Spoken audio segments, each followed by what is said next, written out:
So recently, a lesson of mine, a student, came in looking for some help because there was a lot of curve on his golf shots. It was costing him ddirection, it was costing him distance, and we managed to straighten that out quite a bit in one lesson with a relatively simple move, and I'm going to share with you what that is in this lesson because I think it could help a lot of you out there as well.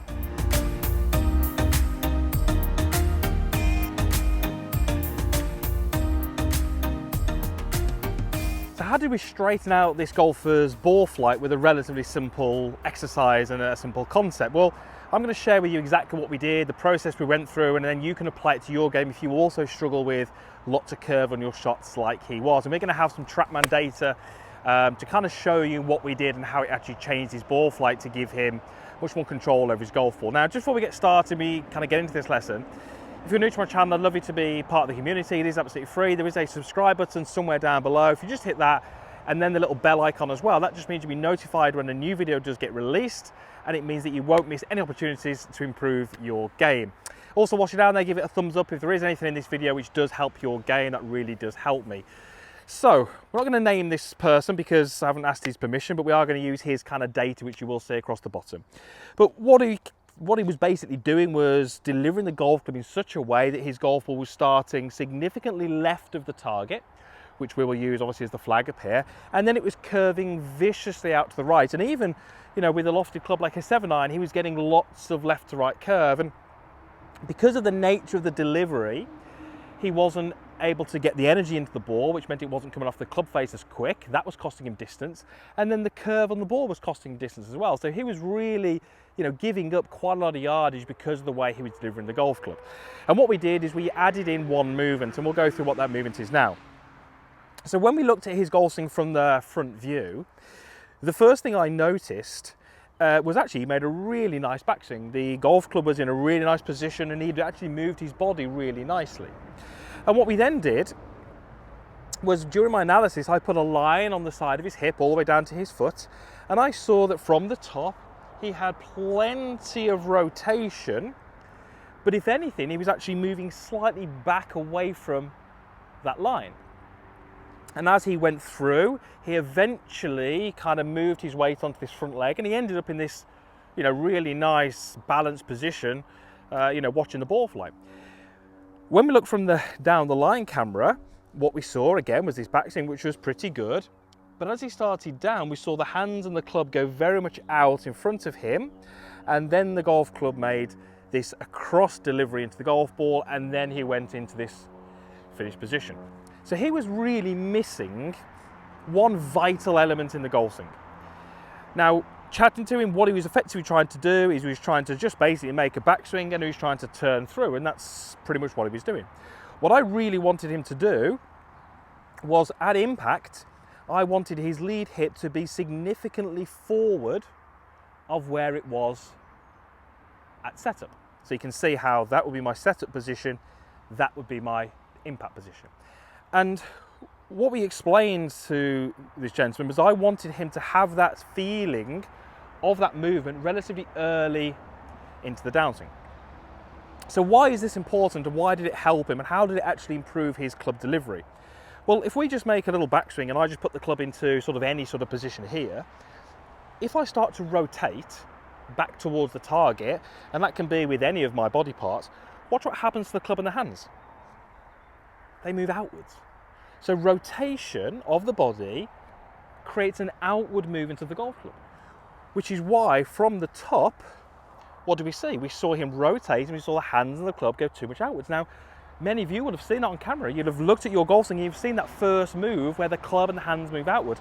The reality is, as soon as that first move is made, it's too late to really rectify that. You're only ever going to deliver that club exactly as he was, slicing across it and really putting that curve on the golf ball. Now just watch this. If I just move that golf club to here, I'm going to do this as a little split screen here. If I put my right arm out to the side, okay, and I'm going to try and keep my head very, very centered, but I'm going to start and move my lower body towards the target, and watch what happens to my hand. Which way does it go? Well, you can see how that hand now goes downwards. And from that down the line camera, that movement didn't put any outwards on the hand. So if we think of it in this way, rotation sends the hands and the club outward. if we can make a bit of a lateral shift with our lower body, that starts to move the hands and the club more downward. Now, what did he need? Did he need more outwards? No, he had plenty of that. He needed more downwards, and that's what we gave him. So what I effectively said to him was, I said, from the top, the first thing I want you to do is I want you to use your lower body and move your weight onto your lead side. And what we started to see quite naturally is that had the effect of allowing his arms to work a little bit more downwards. What we then saw is his rotation moved the club outwards, and then he started to collect the golf ball. So that first movement of his downswing, of him moving his lower body towards the target, just did so many good things for him. It actually helped his transition become a little bit smoother. He didn't feel as rushed from the top. It started to see his hands and the club move, as we said, that little bit more downwards. The rotation helped the club move outwards. Now, ultimately, by giving him this instruction, I was really trying to influence how the club interacted with the ball. If we don't change that, we don't change the ball flight and we don't play better golf. But the important message that I passed on to him and I'm passing on to you is that if we need to change what the club is doing, we don't always have to be thinking about the club. What your body does will hugely influence what the club does, and we can make positive changes in the golf club by moving the body in the correct way. So we went up and I said to him, move forward and then turn through. And I actually wanted him to feel, and this is the key word, feel, like the golf swing was in three parts. I want him to feel like there was a backswing, there was a weight shift, and there was a rotation. And as he started to do that, we saw some really nice things happening. So let's run through a couple of little exercises that I did, which really helped him sort of sense and feel those movements. And we worked on two. So what we did is I had him set up and I gave him a visual on the outside of his lead side. And I wanted him to try and imagine that he was actually reaching that relatively early in the downswing. That was his visual. Now, the way that I allowed him to get some feedback on this movement was through a head cover. Once he was set up and he was making his older movement, so that rotational movement, that was causing the back foot to spin.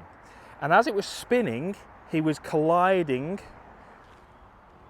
with this head cover. And you can see that as I made that movement, the head cover has moved.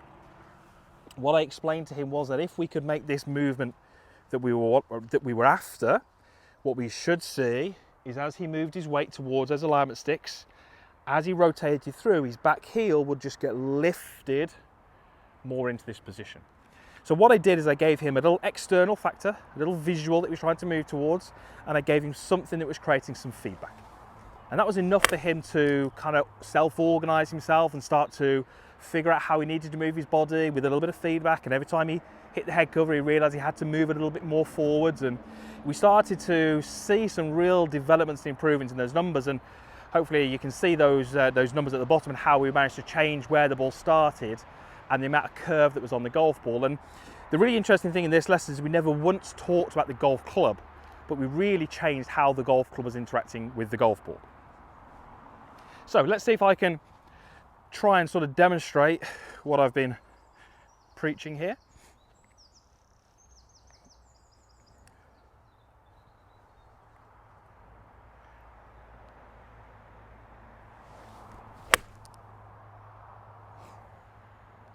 And that's on a pretty good line. Can't see the bottom of the flag, but that should be relatively close. So that left to right shot, that weak shot, that slide shot is so common. It may well be that you're missing one vitally important part of your downswing, which is that lateral shift. Add that in and so many good things can happen, like we saw with that student of mine who was able to hit the ball much straighter with more control just by adding that in. So really hope that is helpful to you. There's some information there which you can apply to your game and can help you strike the ball well, hit it better, and ultimately shoot lower scores on the course where it really, really matters. Thanks for watching. Usual stuff is down below, and I would love to see you back here for a future video again very soon.